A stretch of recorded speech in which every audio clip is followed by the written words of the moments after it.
अस्सलाम वालेकुम नाज़रीन, मैं हूं आपका फ़रनूद रूमी और आप देख रहे हैं फ़रनूद रूमी यूट्यूब चैनल। इस वक्त हम आए हुए हैं जीवन हॉस्पिटल और आज है 12 मई। यहाँ क्या इंतज़ामात चल रहे हैं और पेशेंट्स के साथ कैसा ट्रीटमेंट है, डॉक्टर्स और स्टाफ किस तरह से अवेलेबल है, इससे मुतालिक हम यहाँ पेशेंट के साथ रह रहे एक फ़र्द की ज़बानी सुनेंगे। आइए उनसे जानते हैं क्या हालात हैं जीवन हॉस्पिटल के अंदर की जानिब के। 4 तारीख को मेरी वालदा की जैसे तबीयत ख़राब होती है, उनका बीपी रेज़ होता है, हमारे ख़ानदान में किसी की डेथ होती है, तो फिर उसके बाद जो है हम ओपीडी में डॉक्टर्स के पास जाते हैं।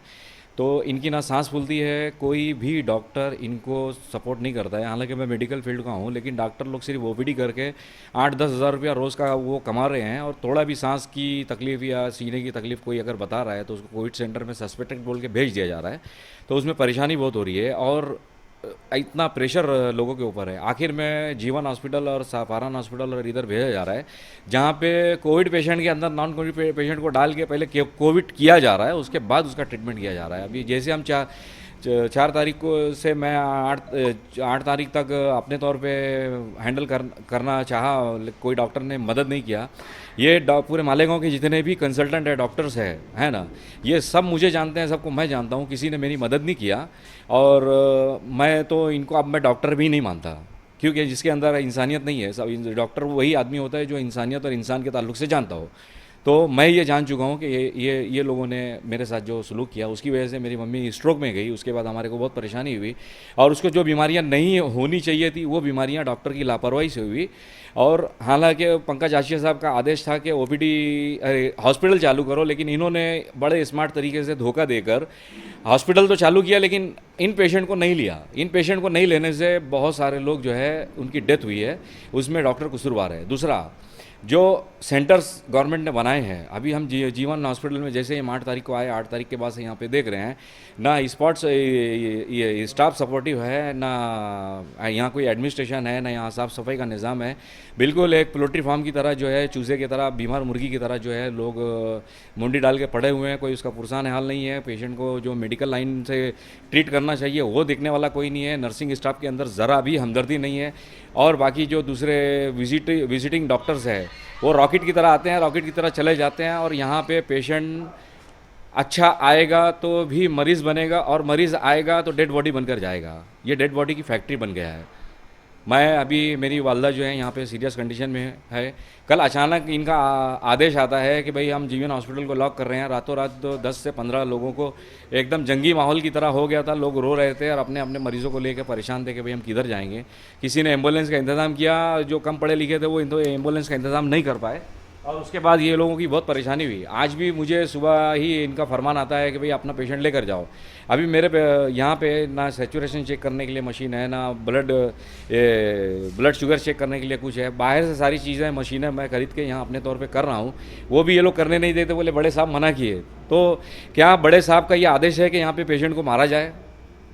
ये मेरा सवाल है। और मेरे वो पंकज आशिया साहब जो जिनको यहाँ पे डिज़ास्टर मैनेजमेंट के लिए ऑफिसर बनाया गया, मुझे उनकी क्वालिफिकेशन पे शक है।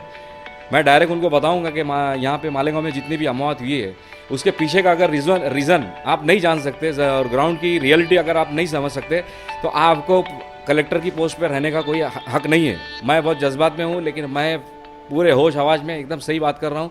मेडिकल लाइन ऑफ ट्रीटमेंट के तौर से यहाँ पे बहुत सारा मेडिकल नेग्लिजेंस है, सब हाउस कीपिंग का बहुत सारा निज़ाम जो बिगड़ा है, जिसकी वजह से पेशेंट इन्फेक्टेड हुआ है। कोरोना से ज़्यादा खतरनाक वायरस यहाँ पे जो है, पेशेंट वही जगह पे संडास कर रहा है, पेशाब कर रहा है, उल्टी कर रहा है, सब कर रहा है, और आसपास के पेशेंट की वजह से नुकसान हो रहा है।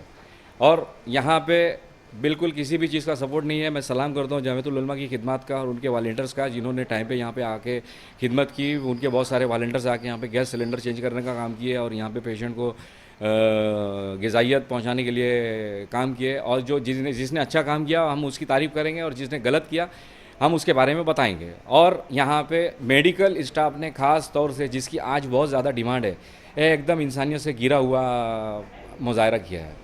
बस इतना ही मैं कहूँगा। और भाई और भी बहुत सारी बातें हैं, अगर इसकी डीप में जाएंगे तो मैं बहुत सारे नुकात बताऊँगा जिसकी वजह से डेथ हुई है। इंशाल्लाह मैं वो बाद में बात करूँगा। अभी मम्मी सीरियस है, मैं बाद में फिर तफसील से मैं पूरी डिटेल देने के लिए तैयार हूँ।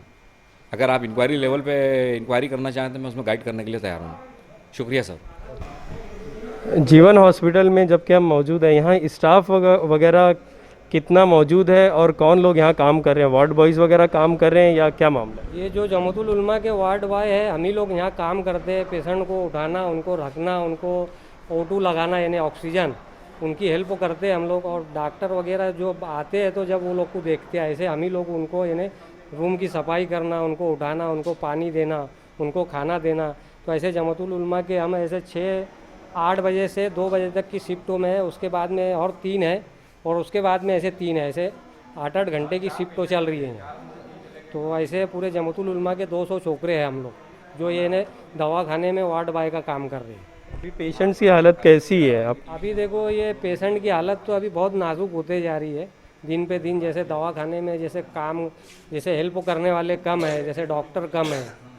मरीज़ अगर अंदर बीमार पड़ता है तो उसको अपन बोलते रहो कि यार यहाँ देखो मरीज़ को तकलीफ़ हो रही है, तो जल्दी कोई आता नहीं मरीज़ के पास में। ये सब तकलीफ़ है, दिक्कत आ रही है।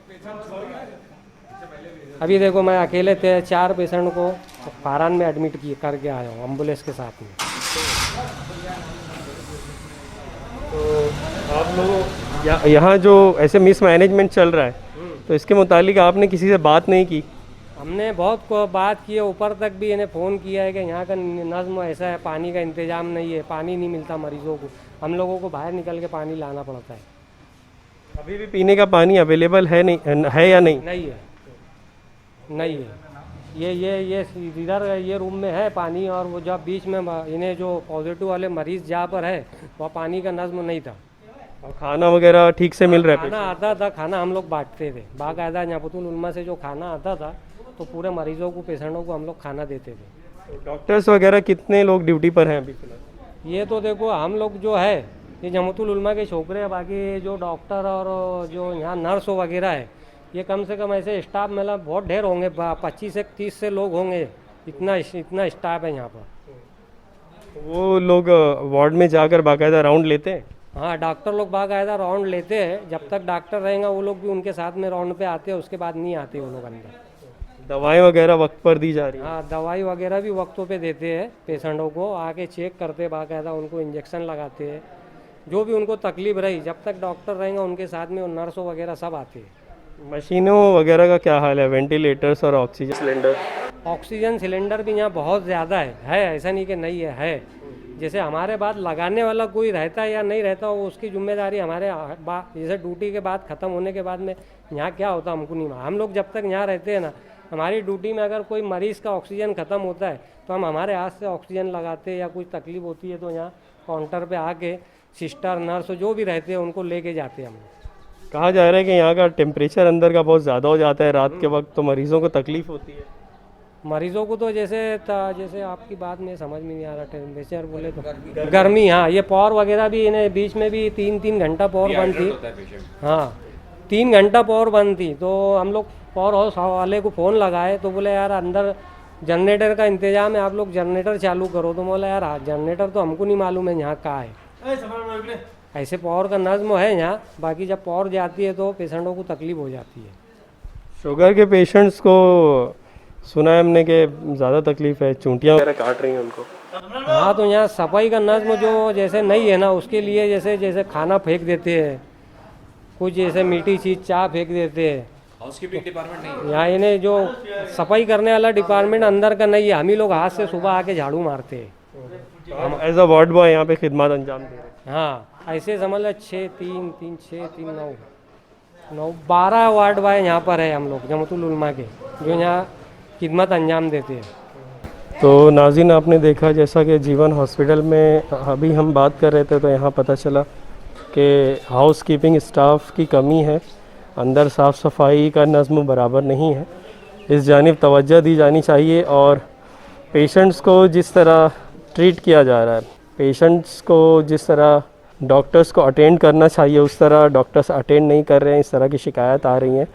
तो हम यही गुजारिश करेंगे जो भी अथॉरिटीज़ हैं, इंतज़ामिया है, कि वो यहाँ आकर बाकायदा मुआयना करें, जायज़ा लें।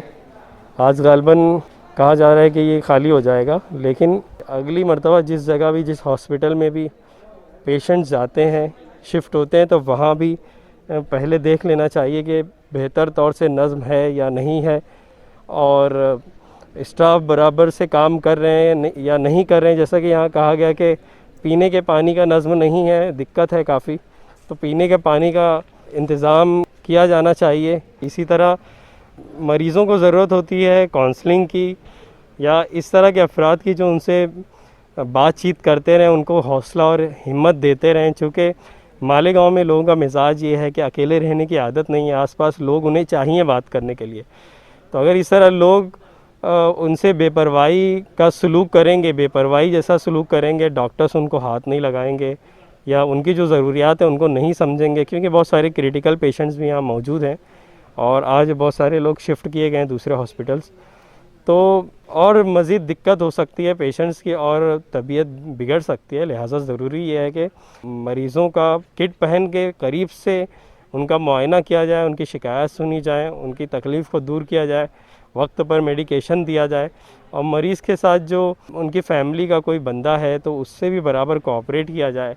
और जो दवाएं दी जा रही हैं, अगर कोई पूछता है उनकी फ़ैमिली का फ़र्द उन दवाओं के ताल्लुक़ से, तो ये उनका कानूनी हक़ है, लीगल राइट है कि वो जाने के जो मरीज़ है उनका फ़ैमिली का जो यहाँ एडमिट है वो कौन सी दवाएं ले रहा है, कौन सी दवाएं दी जा रही हैं। तो इस ताल्लुक़ से भी मालूमात देकर इत्मीनान दिला दें ना, मुतमईन कर दें। यही तो एक शख्स चाहेगा। बाद में उसकी डेथ हो जाती है किसी रीज़न से या उसकी डेथ अगर यकीनी थी तो कम से कम इत्मीनान रहेगा फैमिली वालों को कि कोई ऐसा मिस ट्रीटमेंट नहीं हुआ है या मिस हैंडलिंग नहीं हुई है या बिल्कुल केयरलेसनेस से काम नहीं लिया गया है।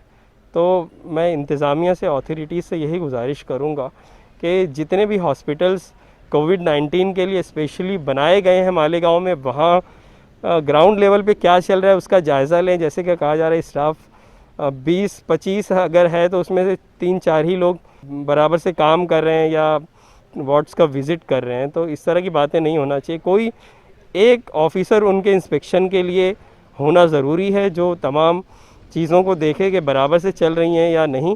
और अगर इस तरह से भी पॉसिबल नहीं है तो एक ऑप्शन ये भी है कि कैमरास लगा दिए जाएं अंदर और एक जगह से मॉनिटर किया जाए, कोई ऑफिसर उनको मॉनिटर करे कि बराबर से इस वक्त में पेशेंट्स को देखा गया या नहीं देखा गया, दवाएं दी गई नहीं दी गई।